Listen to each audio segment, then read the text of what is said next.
Vielen Dank. Pan poseł, pan minister Zbigniew Kuźmiuk. 1 minuta, bardzo proszę. Dziękuję bardzo. Panie Przewodniczący, Panie Komisarzu. Ponad już 30-letnia praktyka realizacji programu Mleko w szkole i 6-letnia dotycząca programu Owoce w szkole dobitnie potwierdzają, że są to narzędzia skutecznie wpływające na nawyki żywieniowe dzieci i młodzieży w Europie.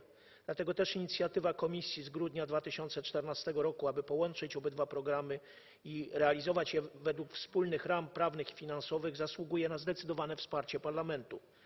Takie rozwiązanie upraszczające procedury przystąpienia i uczestnictwa w obydwu programach będzie bodźcem do zwiększenia liczby jego beneficjentów, to znaczy szkół, a tym samym wzrośnie ilość młodych ludzi korzystających z obydwu programów.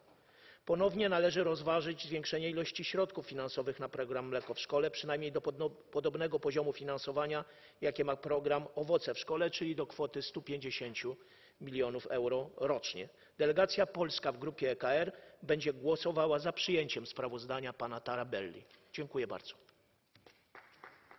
Dziękuję bardzo, panie pośle. Deputy Hannu Takkula, 1 minute, take the floor. Welcome in European Parliament again. Kiitoksia arvoisa puhemies. Ensin haluan kiittää raportoija Tarabellaa tästä hyvästä mietinnöstä. Tässä on kuitenkin muutamia tarkastuksen paikkoja ja näistähän me tänään tässä äänestämme. No, isossa